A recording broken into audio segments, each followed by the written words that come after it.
beautiful book besties, welcome back to my channel. My name is Liv if you're new here, and today we're going to be chatting all about my favorite books I read in 2024.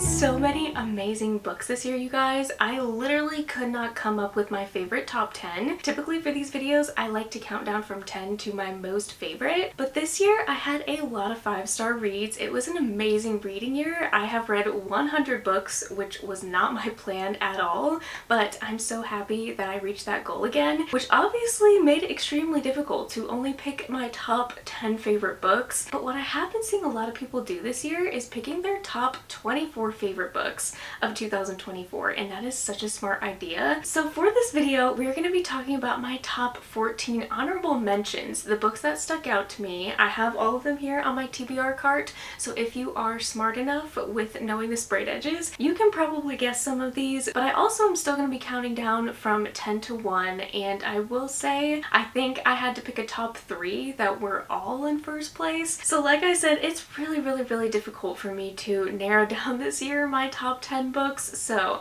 I hope you guys will enjoy just hearing me ramble about a bunch of favorites that I read. You know you will be seeing a lot of fantasy on this list. So before I ramble on any longer, let's just go ahead and dive into my favorite books of 2024, the best of the best, the top tier. We're gonna start with the 14 honorable mentions. I'm literally just gonna reach back here on my TBR cart, and whatever I choose is whatever we're gonna talk about. So yes, this is going to be at random, which is gonna make it a little bit more fun. There's no rhyme or reason to these 14 books. Let's just go ahead and start with our first one. The tried and true Hunger Games. No, this was not my first year reading this book or this series, but I did do a series reread or read along with my patrons, and let me just say that was the absolute highlight of my year. I could not make this video without talking about the Hunger Games. I feel like it is a book series that I don't talk about nearly enough, but this is a series that was with me throughout high school. I was obsessed with the movies, the actors. This whole franchise or whole fandom is still near and dear to my heart, and I cannot believe it took me until this year to reread it for the very first time, and I rewatched the movies twice. I absolutely am in love with this world. We're getting Sunrise on the Reaping. Like, clearly this fandom is not dying anytime soon, and I could not be happier about that. These books are amazing. It does not go unnoticed, and it was definitely the highlight of my reading year. Next up, we have The Hobbit by J.R.R. Tolkien. I was so excited after loving this series and this franchise to finally read The Hobbit, but obviously this was another highlight of my reading year. I also got to see my best friend Kendall really get into this series. We watched the movies together for her very first time. It was just so exciting to watch the movies with fresh eyes because it had been such a long time since I'd watched Lord of the Rings and The Hobbit. This book was just so nostalgic for me, and I feel like this book just kind of set off that journey or set the tone for a lot of my cozy fantasy that I read this year. The Hobbit is something that is near and dear to my heart and always will be. Another series that I fell in love with last year or the year before is the Belladonna series. I finally read the second installment, Foxglove. Absolutely fell in love with the characters and the story and the atmosphere all over again. This book and this series is phenomenal. For being young adult, it is so spooky and so fun, just so mysterious. It's tragic, it's beautiful. I will say I think I still liked the first book, Belladonna, a little bit better, so that's probably why this is going to be on my honorable mentions instead of my favorites. But this book was such a solid installment in the series. Sometimes we get a little second book syndrome, but that was definitely not the case with this one. What I really love about this series is it is so unique. We don't often see our main male interest actually be Death himself. I just think it's so creative how she's weaved that concept together. Phenomenal. Cannot stop talking about this book. It is one of my all-time favorites now. An author that I'm so glad I gave another chance to this year is Rachel Griffin. Bring Me Your Midnight was a book that I have owned for I think a year, and I was like, I really want to read this, but I'm terrified. My friends Rachel and Hope were the ones that pushed me to read this. They just kept telling me over and over again, this is an Olivia book, we know you're gonna love it, it has witches, it's atmospheric, it's a coastal vibe, there's a mystery, the romance is just mature and swoony, and oh my gosh, they were not wrong.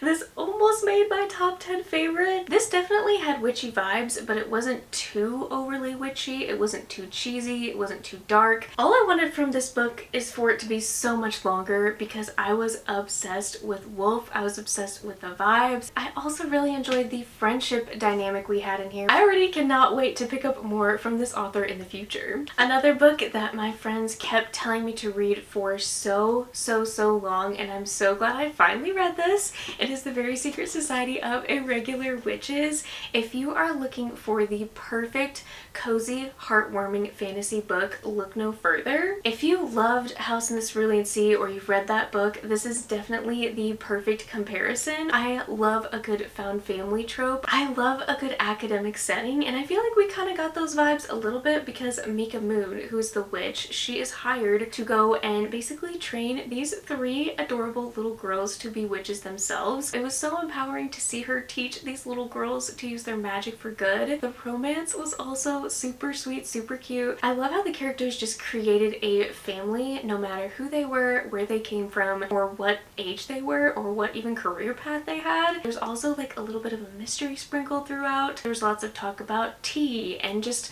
foods and everything that's so cozy that you want in a book. This is it, and this is a book I'm going to be reaching for time and time again. Speaking of cozy fantasy books, we also have Bookshops and Bone Dust by Travis Baldree. I'm so glad I finally pulled the trigger and read this book with a couple of my friends. We all kept saying, how in the world have we waited this long to pick this up? Because we were all obsessed with Legends and Lattes, and I think I liked this one just as much as that one, which kind of surprised me. I was not expecting this to go where it went. So it also kind of reads like a cozy mystery, but it's set at a seaside town, which is the perfect vibe once again for a cozy book, and there was just so much that I loved about this. If you want a heartwarming story this winter, please let it be Legends and Lattes or Bookshops and Bone Dust. I could go off about this for ages, but the characters are what really make this series for me. I'm so glad that we got some overlap and we saw some of the characters from Legends and Lattes. I love all these characters. I want to be their best friend. If you can't tell from this list already, this was the year that I was finally like, okay, I'm going to read all these backlist fantasy I've been telling myself I'm going to read, and obviously I'm so glad I did because so many made this list. But another series I've been eyeing for ages and I found a new favorite author is Half a Soul by Olivia Atwater. As soon as I finished this, I went and bought the rest of the series, so if that doesn't tell you how much I loved this book, I honestly don't know what does. But this series also took a very dark and mysterious turn that surprised me but also made me love it even more. I love that our main character Theodora was also neurodivergent because I feel like we don't see that very often in books these days. I loved the representation in this book. I also got Howl's Moving Castle vibes from this with the romance, and I think that's what made it really cute for me. I know a lot of people said they weren't expecting like a middle grade vibe from this book, and even though I can see that, that's also what I actually really liked about it. It was sweet, it was innocent, so many things I loved about this book. This is a series I'm definitely going to continue in 2025. Switching gears a little bit here, I found a new favorite author of all time that was a complete surprise to me. I've read a ton of her backlist books this year and have still been working to accumulate even more for the new year, and that is Darcy Coates' The Haunting of Ashburn House. Now this book is not going to be for everyone. When I first heard the term cozy horror, I'm like, how in the world does that work together? I don't understand. I'm so intrigued to the point where I picked this up. I devoured it in less than 24 hours. She has the cutest little companion, a cat, and there are so many other cozy vibes I can talk about in this. What I was not expecting from this book is this whole mystery that unravels of the lady that used to own this house, and it gets really creepy, but I was so invested. I could not put this book down. I had to give Darcy Coates a shout out for being one of my new favorite authors that I discovered this year. We have another fantasy book that almost made it to my top 10. That is A Fate Inked in Blood by Danielle L. Jensen. The second book comes out in February and I'm itching to get my hands on that second book. This first book left off on such a great cliffhanger. I have not read a lot of Norse-inspired fantasy myself, and I feel like that's what really drew me into this. It was so cutthroat, but it was also about a shield maiden, which I had no idea what that was. Every single chapter of this book left left you on a massive cliffhanger. It was the perfect pace. I was absolutely obsessed with the main character. She was so resilient. We start off with our main character Freya, whose only job is to gut fish. But one day, she decides to put an axe in the back of her husband's head. But that is just one little bit or one little example to tell you the craziness that happens in this book. It started and it did not stop. Again, the Norse mythology part definitely is a little bit dark, but honestly, that's what I loved about it. And that's what made this book stand out from a lot of the other fantasy that I read. The next fantasy book is another cozy-ish fantasy. Are we surprised? That is Assistant to the Villain. But the reason this did not make my top 10 but was so close is the first 100 pages. I feel like Hannah was really trying to grasp what she was doing with the writing or the plot, or there was just something a little bit off about it for me. But once I was invested in this, I was completely invested. This is a book for people that don't typically read fantasy but maybe want to start or dabble somewhere. This is like The Office humor meets Tangled in a way. Like, I don't know how to describe it. We have Evie, who is an assistant to this villain. He's like this notorious bad guy in the town, but Hannah is known for pulling pranks, being super funny, being super optimistic. I did find her a little bit annoying at first, which again is another reason why I'm not giving this like a complete 5 stars. The plot twist at the end,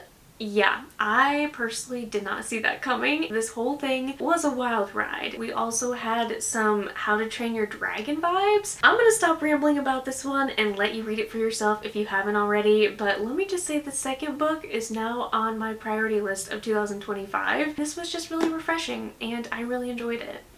Another author that I got to meet, and I met her and got a book signed at her event before I even read any of her books, but I don't even care because now she is one of my all-time favorite romance authors. That is The Rom-Commers by Catherine Senner. Literally the night I came back from this event, I went and ordered 2 or 3 of her other backlisted books, and I have zero regrets because now I have the perfect romance lineup for 2025. Catherine Senner is a clean or low spice but deep and heartwarming author. I feel like you could kind of compare her writing a little bit to Emily Henry and Abby Jimenez, but also she has a lot of those deeper elements, kind of like Courtney Walsh. So she's kind of like a bind up of all of my favorite romance authors into one. Definitely some similarities between Sarah Adams as well. I will say the reason this did not make my top 10 is because I was not completely sold on the male main character, but then when you get to a certain point and you learn more about him, you're like, okay,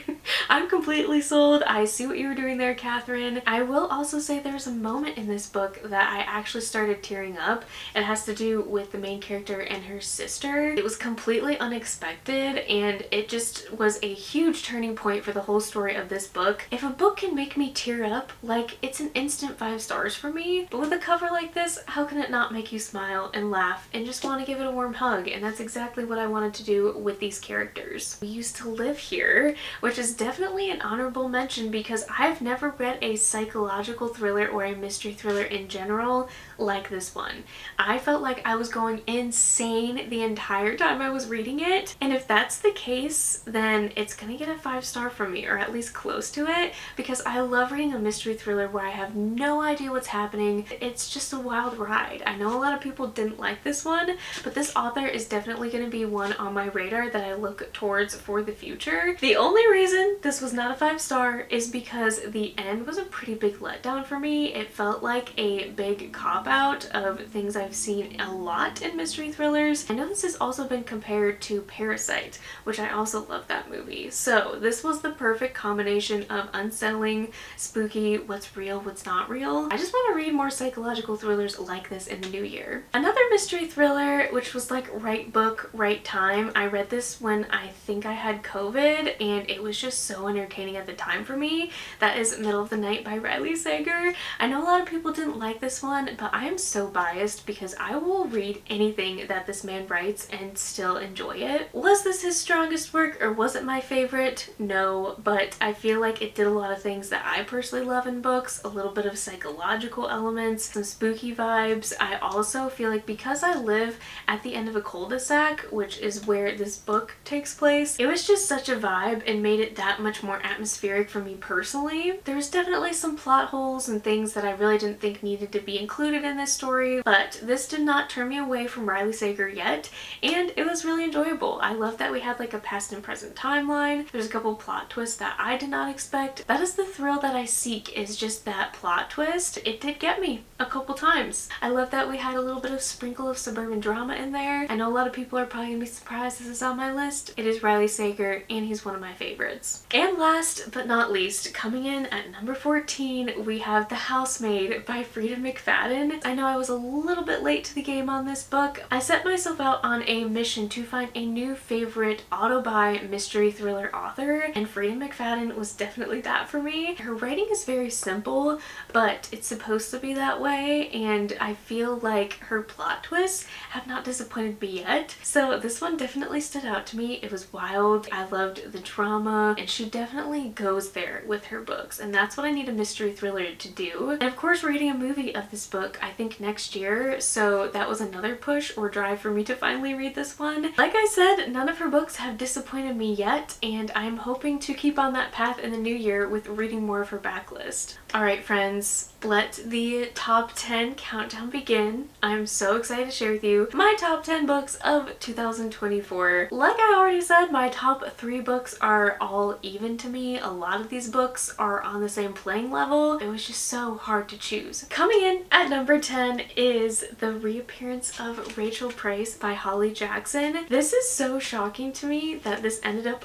on this list, because I read A Good Girl's Guide to Murder several years ago. Didn't like it enough to continue on with the series, but this book, she definitely stepped it up a notch. I felt like I was reading an adult book. It was a lot more mature than A Good Girl's Guide to Murder, and I think that's why I was so invested. There's so many details that you have to walk through with Belle. You feel the emotions with her. It's her mother, but like she doesn't trust her. And I also love that we got some mixed media in this as well. We have some interviews sprinkled throughout the story. The audiobook specifically, I feel like, is what really sold me on this story. It was so much fun, and there again was like interview elements to it, and so the sound effects were super fun. While the end of this definitely was a great plot twist, I will say it wasn't completely shocking for me, which is why it's like not my top 3 of the year. But the whole ride that we took on the way to the end was completely worth the end. I loved Belle. I love that I was following her train of thought the entire time. I loved all the different and unique characters that we interacted with. I loved that there was a ton of red herrings, so you just didn't know where she was going to take the story. As someone who loves mystery thrillers, that is so important to me. If it's too obvious from the beginning, I lose all interest and I just don't care.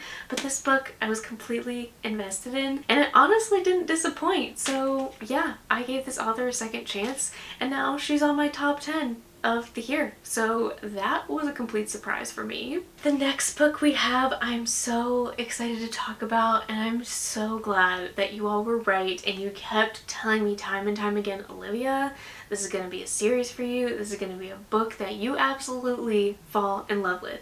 And that is Caraval by Stephanie Garber. As you can tell, we're keeping with the theme of reading the backlisted books, but a lot of backlisted books were way better than new releases this year, and I completely fell in love from page 1. Stephanie Garber's writing is so magical. The world she created is so unique and so different. It's like a carnival, but also Alice in Wonderland trippy at the same time. I loved Tella and Scarlett. I love their sister dynamic, and I felt like I saw a lot of me and my sister in this book as well. But the world in general is what really made this book stick out to me this year. I haven't read anything like it before. I didn't love the rest of the series as much as the first book. Obviously, I loved it enough to continue. The pace this was written as well was absolutely perfect. Every single chapter just progressed the story. This was so perfect in every single way. To all of you who kept telling me to read this, thank you, and also you're welcome, because I'm now part of this fandom. Another backlisted series that I read the first 2 books of, plan to continue in 2025,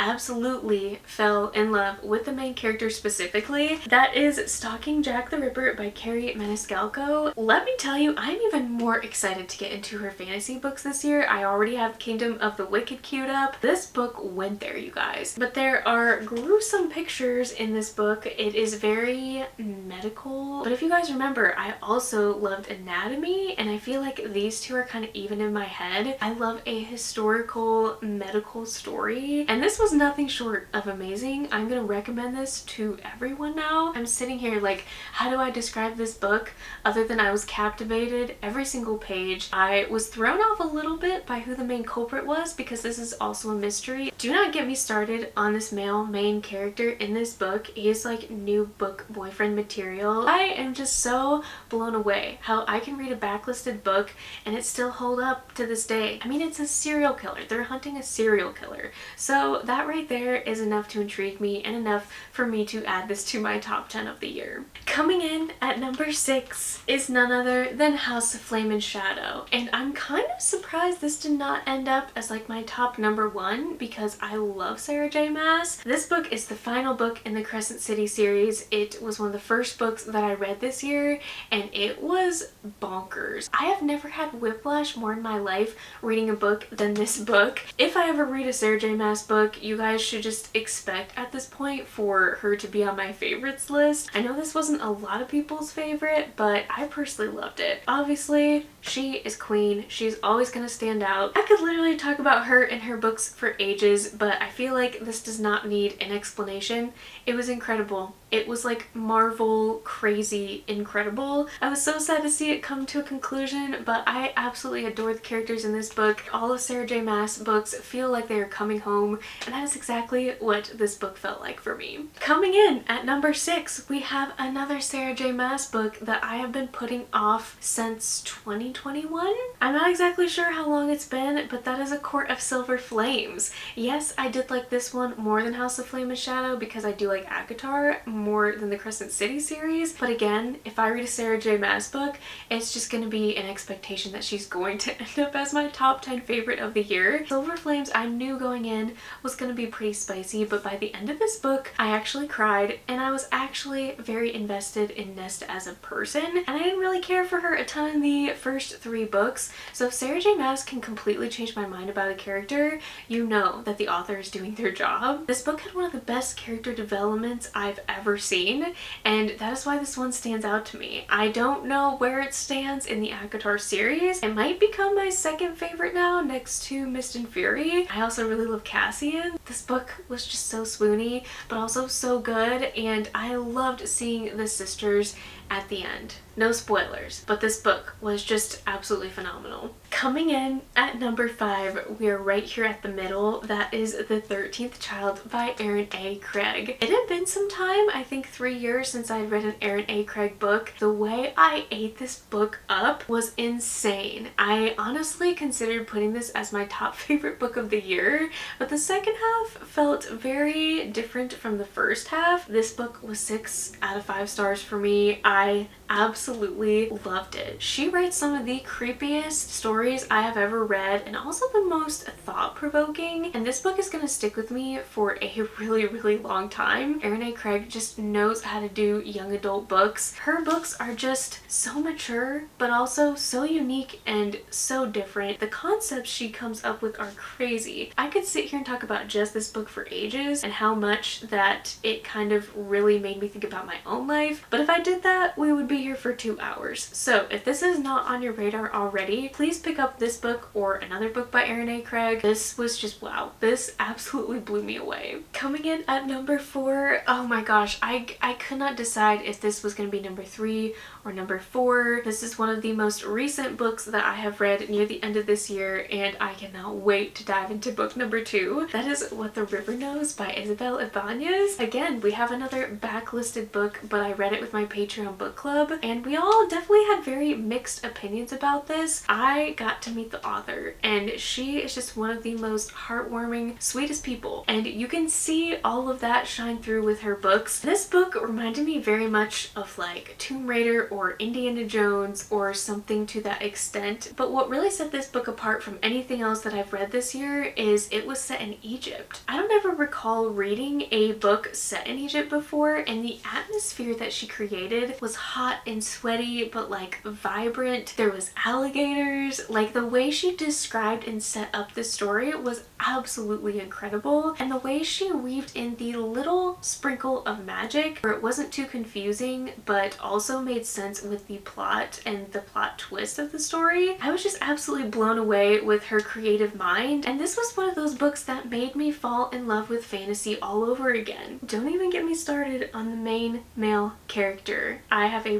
roller coaster of emotions that I feel towards him, and the cliffhanger is like none other that I've ever read in a book before. You can bet that I am going to put Where the Library Hides on my priority TBR for the new year. But I'm just so glad that I have found so many amazing new favorite all-time auto-buy authors this year, and Isabel is definitely going on that list. Now, like I said before, these top 3 books are books that are all very different, but they're all even in my mind. I love them all evenly, so it's very hard to choose like a number 1 book. But coming in at number 3 is Ruthless Vows by Rebecca Ross. This is probably not going to surprise you whatsoever because Divine Rivals was on my top favorite. I think it was my number 1 top favorite of last year. Her writing is like pure poetry. While I didn't love Ruthless Vows as much as Divine Rivals, Rebecca Ross is like one of my top 3 favorite authors of all time now. But I personally love that we got a lot more answers in this book because we didn't get that in the first one. And I love how we saw Iris and Roman's relationship blossom, and just the way that they loved each other through thick and thin. That is always going to stick with me. I just sit here and think about this book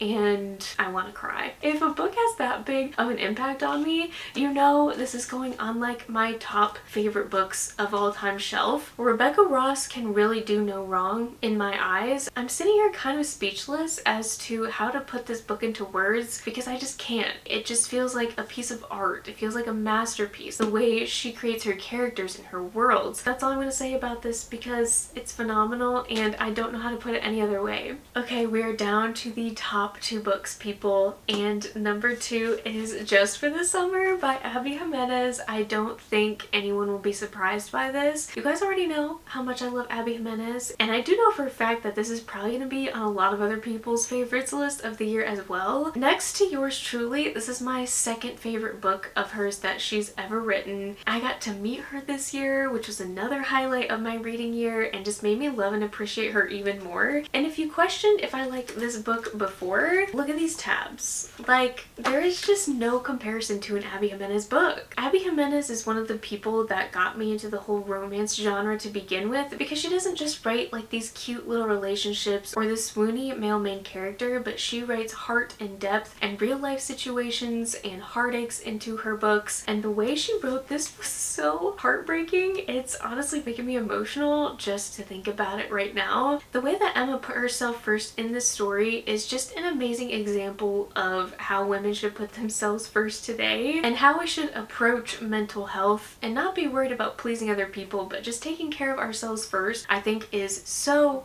important. Of course, she had humorous moments like the pool floaty, and her books are so entertaining from page 1 till the very end. This book was amazing. I could talk about it all day long, but if you have not read an Abby Jimenez book, start from the beginning with Part of Your World so you can read yours truly. It now stands as one of my favorite books of all time. And last but not least, coming in at number 1, which again, I felt like Abby Jimenez and this book are kind of like even in my mind, we have Heartless Hunter by Kristen Cicerelli. This book I feel like took Bookstagram by storm around the beginning of the year. I have never read a more entertaining, dark but tragic, heartbreaking story. This was the very few books this year that actually made me cry, actually made me shed a tear. But if anybody wants to know how to write a love triangle well or correctly, this is how you do it. The Crimson Moth series, I cannot wait to get my hands on Rebel Witch. In this book, we have enemies to lovers, we have a mystery, we have a friend dynamic, we have witchy vibes. I can remember every single character's name, which doesn't typically happen for me. I can remember almost every single thing that happened in this book. That is a sign of a perfect book. I would not have written this book any other way. I wouldn't have changed anything. I loved the tension that we got. I loved the little plot plot twist that we got. I love that we got a sad ending, but I also love that we got a huge cliffhanger. There were so many parts of this that I absolutely loved, and I don't know if this is going to be on anyone else's favorites, but it surely is on mine, and I cannot wait to read more by this author next year. Alright friends, well that concludes my list of honorable mentions as well as my top 10 favorite books of the entire year. I also have such a hard time putting into words how amazing a book truly is. So if you yourself have not read any of my top 10 favorites, I just encourage you to read them yourself and experience it for yourself. I had such a fun time looking back at my reading year for 2024. Like, this year was kind of an interesting one. It was full of lots of growth, but also just coming home and coming back to fantasy books and fantasy worlds and just getting back to those cozy things that I really love. Before you leave this video, please let me know in the comments what your favorite or your top 10 books was, because I would love to add more to my 2025 TBR. And I'm also really excited to see if maybe we had some similar favorites this year, so definitely let me know in the comments below. Thank you so much for stopping by and watching this video. Thank you for sticking around for another year, or if you're new here, I'm so glad that you found me. I cannot wait to see what 2025 brings. Thank you so much for watching. I love you guys so much, and I will see you in 2025.